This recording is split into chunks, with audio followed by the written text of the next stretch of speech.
Vous êtes professeure des universités en arts, directrice de recherche au Centre d'histoire culturelle des sociétés contemporaines de l'Université de Versailles-Saint-Quentin, présidente de l'Institut Charles Cros. Vous avez dirigé et animé le Centre Pierre Schaeffer. Vous pilotez le programme de recherche transversale éthique de la création et le séminaire d'ouvrages dans le domaine et le séminaire éthique et mythe de la création. Vous avez publié une dizaine d'ouvrages dans le domaine du cinéma, de l'histoire des idées et des mentalités, notamment la Révolution française du cinéma à la télévision, 50 années de recherche concrète, 48-98, les territoires du sentiment océanique avec Mille Noël, savoir de frontières, éthique du goût. Vous organisez également des événements artistiques, dont le plus important et le plus fameux est le Festival des Arts Forestiers. Vous allez donc nous parler, Sylvie Dallet, de Charlie Hebdo et de l'âme française. Nous vous écoutons. Merci, Denis.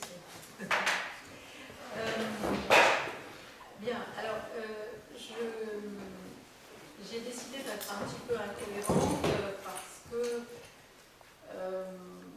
j'ai refait 3 fois ma communication et elle ne satisfaisait jamais au niveau du style, donc je vais essayer d'alterner, enfin de toute façon je ne peux pas faire autrement, alterner l'oral d'improvisation avec ce que j'ai écrit. D'autant que ce matin, nous avons parlé des mots qui avaient des lettres, qui avaient des lettres symboliques de début, et en fait je vais parler de rémanence, de résilience, de résistance, pour parler d'une expérience mythique contemporaine qui est le grand défilé du 11 janvier 2015. Je vais également parler, en relation avec ce défilé énorme qui a suivi les assassinats en France, de ce que le romancier Pierre Maillard appelle une personnalité potentielle, c'est-à-dire cette personnalité, ce caractère qui se révèle dans les temps de crise, qui évidemment concerne des personnes, mais qui, dans ce cas, concerne des groupes et voire une société. Alors, entre le 7 et le 9 janvier 2015, la France a subi une terrifiante onde de choc que nous avons senti physiquement, pour la plupart d'entre nous, et à travers 17 assassinats, et donc a touché ce que les chroniqueurs appellent l'âme française. Le 7 janvier, Paris était volé clos comme une ville morte, fascinée par ce qu'elle voyait sur les écrans télévisés ou par Internet, et le 11 janvier, par un redressement qui a paru comme miraculeux à la plupart des commentateurs, plus de 4 millions de personnes se sont rassemblées pour témoigner de leur deuil, parmi lesquels 2 millions de femmes et d'enfants ont défilé symboliquement de la République à la place de la Nation, passant par la Bastille, le boulevard Voltaire, c'est-à-dire une symbolique révolutionnaire qui rejoignait la France des Lumières et la République dans une marche de deuil qui était silencieuse et dont il me semble que les échos ne finissent pas de se répondre.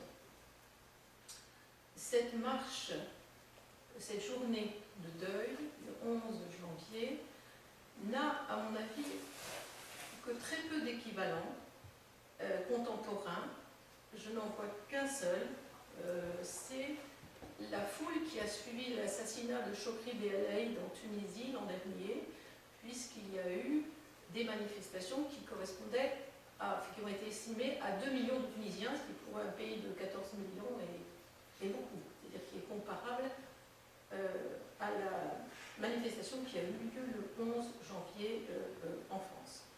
Par contre, pour ce qui est de la France, il y a des équivalents, mais des équivalents au XIXe siècle. C'est l'assassinat de Victor Noir, qui était un journaliste qui a été tué par balle le 10 janvier 1870 et dont le catafalque a été un grand moment d'expression populaire et politique. Et en 1885, le deuil de Victor Hugo. Une foule immense a suivi le catafalque des pauvres qu'il avait souhaité. Alors, le slogan « Je suis Charlie, je suis juif, je suis policier », qui a été placardé partout en lettres blanches sur un carré noir, a été, vous le savez bien, très bien relayé à l'international. Donc les crayons sont devenus aussi percutants que les armes lourdes. Et lors de l'enterrement du dessinateur Charles, son collègue Luz, je rappelle signifie lumière, qui était également dessinateur à Charlie Hebdo, n'a pu articuler dans l'émotion qui était la sienne que ces mots que je vous transcris: je suis Charlie, prouvez-le. Prenez vos crayons, du papier, un scan, un ordinateur, exprimez-vous en texte, en dessin, en vidéo, que sais-je. Et c'est cette capacité d'expression qui a été assez exceptionnelle que je voudrais analyser avec vous, dans la mesure où elle questionne, enfin le mythe, enfin l'expérience mythique plutôt, on n'est peut-être pas tout à fait au mythe, enfin l'expérience mythique, questionne toutes les expressions humaines. C'est-à-dire, et parmi ces expressions, l'activité artistique est le langage et l'expression fondamentale de la société à ce moment-là. Donc, je vous rappelle que si le désir d'expression artistique est universel, selon la définition de l'anthropologue américain Boas, l'art correspond très exactement comme l'avait analysé Pierre Schaeffer. Il avait une expression qui était très belle, c'était l'art, c'est l'homme à l'homme décrit dans le langage des choses. Et ce langage des choses a été particulièrement prégnant, donc ce 11 janvier 2015. Et donc il se conjuguait à une sorte d'intuition créatrice, telle que la définissait Spinoza, qui est comme un élément aussi extrêmement lié à l'éthique et à l'expression de la réalité de l'individu. Donc on a des éléments qui se sont intriqués, et comme vous le savez aussi, quand une histoire commence, que cette histoire va se continuer, il y a toujours des objets qui interviennent. Il y a des chaussures, des bâtons, et là c'était donc les crayons qui ont été l'élément conducteur de cette manifestation. Alors, il se trouve que certains d'entre vous savent que cette début des assassinats a éclaté le jour où il y avait la séance d'éthique et mythe de la création, et que donc ça nous a beaucoup choqués, enfin les gens qui étaient présents bien évidemment étaient très choqués, et pour moi ça a fait quelque chose qui m'a remis dans mes recherches d'origine, c'est-à-dire que pour ma thèse, j'étais spécialiste de la Révolution française, du cinéma de la Révolution française, et donc j'avais beaucoup analysé les images du peuple, telles qu'elles étaient portées par le cinéma et par la télévision. Et bien évidemment, analysant les images, on est obligé d'analyser les textes, d'avoir un petit peu une idée de l'avant et de l'après de la Révolution française, et notamment des étapes. Et les étapes de la Révolution française, comme vous le savez, l'analyse anglo-saxonne n'est pas la même, grosso modo, sans aller dans les détails, que l'analyse française. Pour les anglo-saxons, la grande période de la Révolution française, c'est la prise de la Bastille. Et pour les Français, ça commence un petit peu avant, donc le 13, c'est la constitution de la garde nationale, et c'est la fête de la Fédération. C'est-à-dire, en fait, il y a une prise de conscience populaire qui part des cahiers de doléances de 1788, qui va jusqu'à la fête de la Fédération, où il y a une communion véritable de tous les Français pour organiser cette fête. Et la deuxième période qui intéresse les Français, et qui intéresse beaucoup moins les anglo-saxons, c'est la prise des Tuileries, c'est-à-dire le moment où la monarchie a commencé à être renversée. Les anglo-saxons, par contre, les anglo-américains, eux, s'intéressent plutôt à la mort de Louis XVI, c'est-à-dire qu'on arrive dans un mythe qui est beaucoup plus funèbre que ce que les Français ont voulu mettre en avant. C'est-à-dire que les Français ont voulu mettre en avant des situations de conquête démocratique, populaire, alors que ce qui en a été véhiculé souvent par le cinéma, c'était au contraire des éléments qui étaient des éléments funèbres liés à des morts. Et c'est bien ce qui est en jeu dans ces événements de janvier. Qu'est-ce que les gens vont en retenir? Les morts ou le 11 janvier, c'est-à-dire des millions de personnes qui sont tellement choquées qu'ils décident d'aller témoigner dans la rue, parce qu'il n'y avait pas uniquement les gens qui étaient en train de marcher, il y avait les gens qui étaient aux fenêtres, il y avait les gens qui regardaient. Je veux dire, il y a eu une mobilisation exceptionnelle ce jour-là. Et donc, je pense que cette mobilisation exceptionnelle, elle était liée à des implicites, qui étaient liés à l'éducation française, ce que Michelet appelle l'âme française. Alors, il y a quelque chose qui est très proche, c'est l'héritage de la Révolution française elle-même. C'est-à-dire, dans la Révolution française, si je puis me permettre de simplifier un peu, vous avez ce qu'on appelle l'explicite, c'est-à-dire le droit à l'existence, avec les fameux discours de Robespierre qui dit qu'il y a un droit imprescriptible qui est avant les droits à la propriété, à la sûreté, c'est le droit à l'existence. Le droit à l'existence balaye tous les autres. Et ce sont ces fameux discours de Robespierre qui lui ont aussi valu d'être balayés en tant que personne sous terre de guerre. Et il y a l'implicite.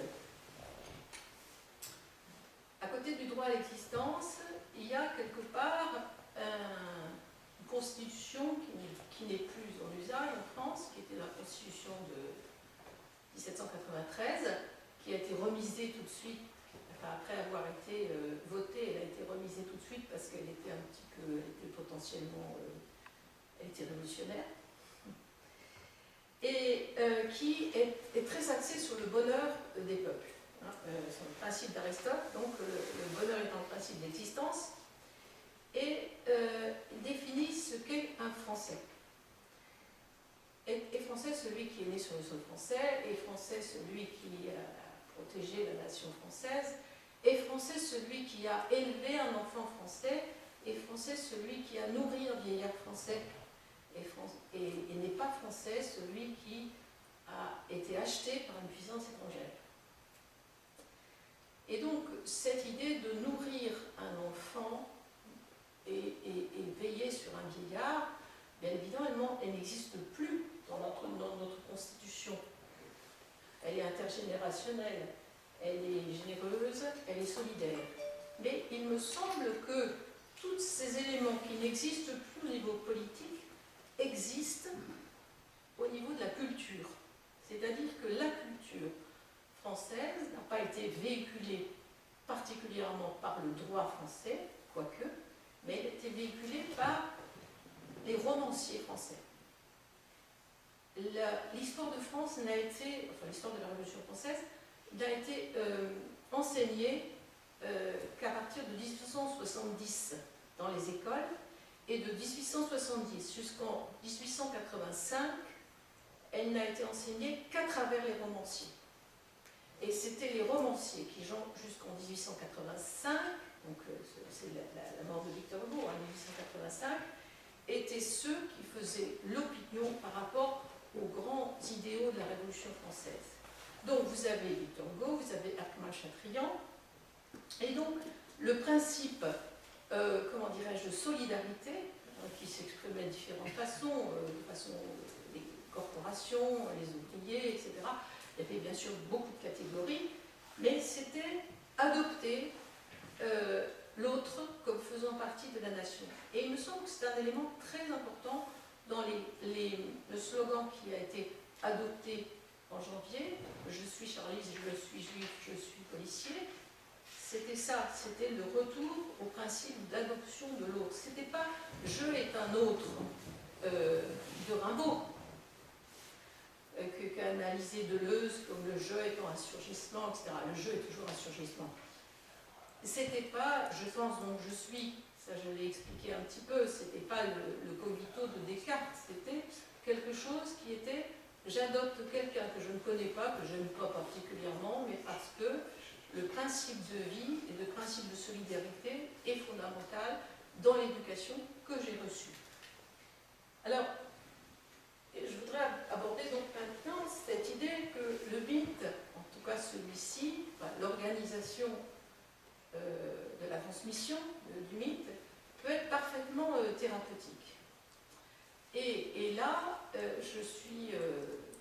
j'ai lu récemment, enfin avant de venir, le dernier livre du psychiatre Toby Nathan, qui a écrit un livre sur les dieux en guerre, qui est un livre ahurissant, un tout petit livre, qui explique que, au fond, les peuples s'entendraient très bien sans les dieux. Mais à un certain moment, il y a des choix qui sont faits entre certains peuples et certains dieux, et que la guerre des dieux se fait à travers ces mécanismes-là. Jusqu'ici, c'est pas très nouveau d'expliquer ce genre de choses. Par contre, ce petit Toby Nathan, puisqu'il s'attache à la Genèse, donc au mythe principal, judéo-chrétien, il dit si on regardait cette alliance entre le Dieu des Juifs et le peuple juif, précisément, enfin ce qui est dit dans le texte, ils se sont choisis mutuellement. Ils se sont choisis mutuellement, c'est une sorte de gagnant-gagnant. Et c'est un manuel thérapeutique, c'est-à-dire que la Genèse est un manuel thérapeutique, et lui définit son travail de psychanalyste et de psychiatre comme étant le Dieu dans son cabinet, c'est ambigu ce mot, dans le lieu où il exerce, il est en train de réaliser la Genèse, c'est-à-dire qu'il est en train chaque fois d'ouvrir, de déchirer le nœud qui s'approche vers lui, de contempler l'horizon et de permettre, comme Adam et Ève, de refaçonner quelqu'un avec la glaise dont il est issu et de le reconfigurer grâce à lui, enfin grâce à cette alliance, et de le relancer dans le monde. Et donc ça, il m'a semblé que c'était une idée qui était particulièrement intéressante. Alors les gens avec qui j'en ai parlé la trouvent folle, mais ça correspond un peu à ce dont on parlait ce matin, c'est-à-dire la puissance mythique n'est pas uniquement un réservoir d'idées qui peut être réutilisé de façon littéraire ou artistique, et il y a une imprégnation qui correspond à une rencontre. Et cette rencontre qui a eu lieu en France en janvier, on l'a ressentie de façon physique comme quelque chose qui était discontinu, qui ne pouvait pas être répété, qui était presque de l'ordre du sentiment océanique, pour reprendre ce terme-là. Il y avait une sorte de béatitude dans ces défilés. Hein. Aucun papier gras jeté. Enfin, j'en ai fait quand même des manifestations, c'est quand même très sale hein, quand on sort d'une manifestation, souvent très abîmée. Et là, il y avait une espèce de densité qui était liée à cette force de cette éducation lointaine, qui était une éducation qui était sans doute retrempée par la Révolution française, mais qui est une éducation véritablement populaire, c'est-à-dire une éducation, qu'est-ce que c'est que... Mais Michelet définit le peuple comme ça, il dit le peuple est le seul pauvre qui peut adopter. Les pauvres sont les seuls à pouvoir adopter spontanément, parce qu'il y a une sorte d'égalité dans la douleur, il y a une sorte de générosité de celui qui n'a rien. Et là, il y a eu quelque chose comme ça qui s'est remis à l'œuvre, en quelque sorte. Alors, je vous donne quelques petits exemples du peuple, puisqu'il faut quand même me dire, ce mot de peuple, il n'est plus dans le vocabulaire français. Il a été remis en scène en janvier. Personne ne parle du peuple, à part maintenant. Alors, le peuple, définition de Cicéron. Par peuple, il faut entendre non tout un assemblage d'hommes groupés en troupeaux d'une manière quelconque, mais un groupe nombreux d'hommes et de femmes, bien sûr, ça c'est moi qui le dis, associés les uns aux autres par leur adhésion à une même loi et par une certaine communauté d'intérêts. cette communauté d'intérêt devient communauté de destin. Vous le savez bien aussi, je ne sais pas si c'est comme ça au Québec, mais en tout cas en France, le terme de communauté est complètement discrédité également. On a l'impression que c'est tous des groupuscules effrayants. Et le terme de communauté d'intérêt et de communauté de destin commence à reprendre une certaine vigueur.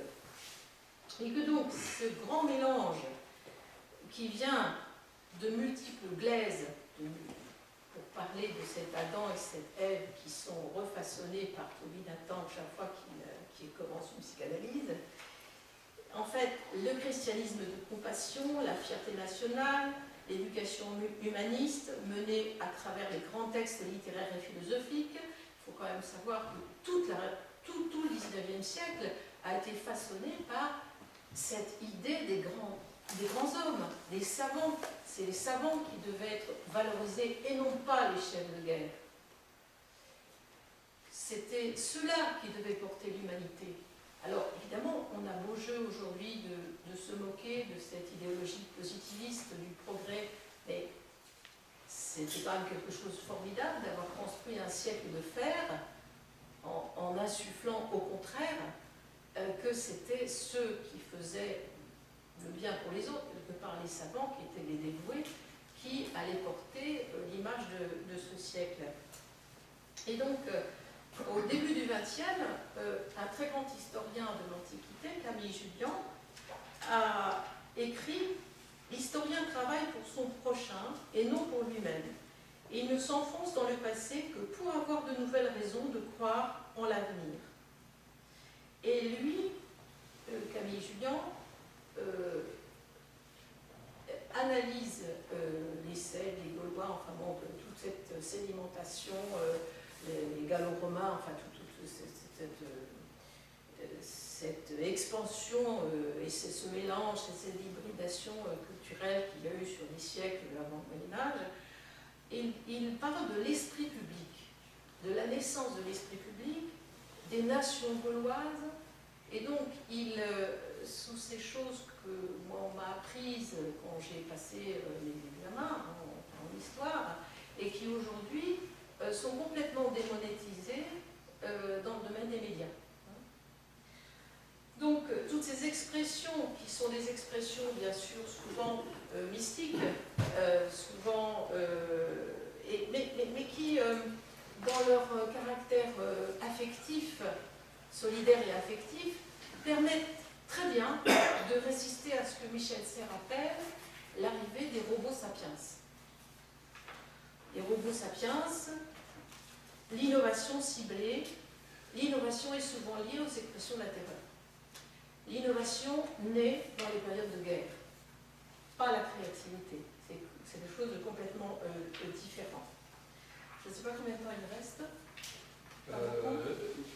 Considérons que il vous reste 5 bonnes minutes. Très bien. Alors, donc, Michelet se disait attentif à l'âme des choses. Il avait complété sa définition de l'histoire comme un travail sur le mythe et le récit.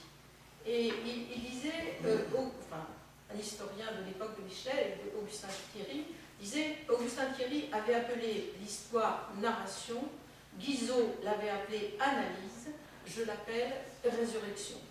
Et donc, dans ce carré des Lumières qui faisait une grande part au romantisme populaire, Michelet est resté comme une sorte d'historien phare parce qu'il a su, par un style qui était un style empathique, parler de cette qualité de solidarité qui s'était exprimée en France à travers des éléments, des moments où la justice avait été tellement forte, où le vivant avait été tellement attaqué, et ce vivant, pour la France et pour Michelet, était lié aussi très fortement à l'expression artistique. Et Michelet disait qu'il y a quelque chose d'étrange chez les Français qui fait que nous ne serons jamais compris, les Européens, c'est que les romanciers français, les littéraires français se présentent présente la France comme nue. Aucun pays ne survivrait à cela, à cette critique fondamentale que nous faisons de nous-mêmes. Et il se trouve que cette sorte de comportement français, qui est quelque part déceptif et dépressif, recèle dans sa déception et dans sa dépression des qualités de résistance fondamentales qui permettent, dans les grands moments, de surprendre tout le monde, y compris eux-mêmes. Et c'est assez amusant parce qu'on retrouve toute cette analyse dans Les Misérables de Victor Hugo. Et c'est, en fait, Les Misérables, le roman des pauvres, avec la figure centrale des Misérables, le père Fauchelevent qui est écrasé par sa charrette, personne ne veut l'aider, et le seul qui peut l'aider, c'est celui qui est le plus fort physiquement, c'est un ancien bagnard, pas intérêt à l'aider parce qu'il va se découvrir comme ancien bagnard, et c'est le seul qui va l'aider et qui fait que tout le monde va sortir le père Fauchelevent de sa charrette qui l'écrase. Et c'est à ce moment-là où le policier, Javert, qui traque Jean Valjean, décide de ne plus le traquer. C'est-à-dire, il y a une espèce de solidarité qui se fait, c'est je suis Charlie, je suis policier, je suis, etc. Une espèce d'énorme solidarité qui était définie, proposée comme modèle par Victor Hugo au XIXe siècle, et également proposée par Ekman Chatrian. Alors, je voudrais terminer là-dessus. C'est que pour préparer cet exposé, j'ai regardé ce qui se disait sur Internet. J'ai bien sûr regardé les caricaturistes, ceux qui faisaient les émissions en France, et j'ai cherché une émission au Canada. Et je suis tombée sur une émission qui m'a fait mal un peu. C'est un récit qui est réalisé par le vidéaste canadien Peter Moore, qui a diffusé sur YouTube une vidéo qui était consacrée aux attentats. Et cette vidéo, je crois, s'appelle « Ce qu'on vous cache à propos de Charlie Hebdo ». Alors, tout le monde a le droit de penser qu'on cache des choses à tout le monde. Et comme cette vidéo a été visionnée par 750 000 personnes, je m'y suis intéressée. Donc, c'est très bien fait. C'est-à-dire que c'est très bien monté. Il y a un ton un peu affectif, il parle à la première personne, et puis il y a des montages d'archives comme ça, très serrés, très cut, où il n'y a que des images effroyables, horrifiques, etc.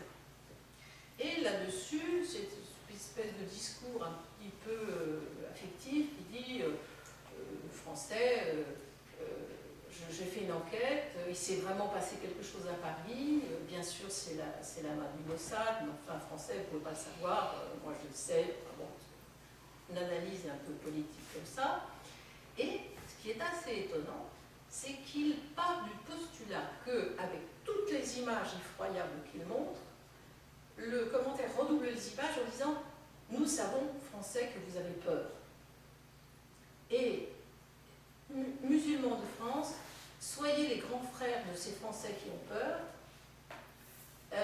protégez-les, parce qu'ils vont vous en vouloir, il va y avoir des phénomènes de racisme, etc. etc. Et qu'au fond, ces gens qui vous ont, qui ont fait des assassinats, ne sont pas si affreux que ça, parce que quelque part, ils n'ont pas tué des femmes.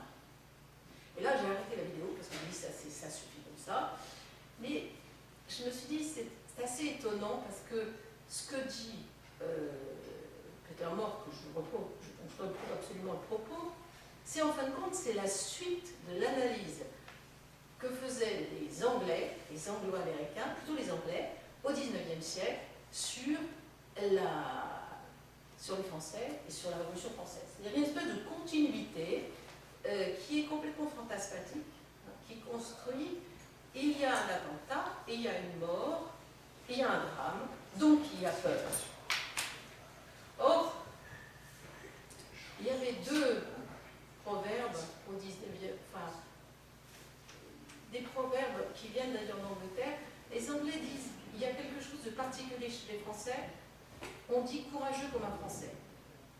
En fait, fou comme un Français. Et c'était pas, comment dirais-je, c'est la tradition qui associe la violence à sa réponse qui serait la peur, c'est pas ce qu'on a eu en janvier. Et je voudrais citer une dernière fois Michelet. Il dit: le progrès du mal se marque au découragement de ceux-mêmes qui en profitent. Quand les acteurs s'ennuient presque autant que les spectateurs, ils ne peuvent s'intéresser à un jeu où personne n'espère plus tromper personne. Il semble qu'à la veille, disons 2014, il y avait des drôles de jeux qui se faisaient au niveau des images, au niveau de l'imaginaire de la démocratie. Et qu'il y a quelque chose qui a basculé, c'est en fin de compte, le jeu a commencé à intéresser tout le monde. C'est-à-dire qu'il y a une réponse qui était une réponse de résistance, de résilience, de rémanence, parce qu'il y a quelque chose dont on avait oublié l'existence, c'est qu'il y avait une sorte d'éducation collective à la française, qui est ce qu'elle est, mais qui a des valeurs de solidarité. Et que ces valeurs, ce sont les valeurs qui sont au fronton des écoles de la République, c'est-à-dire cet équilibre instable, égalité et liberté, c'est totalement antinomique. Donc il n'y a qu'une seule chose qui arrive à faire tenir ensemble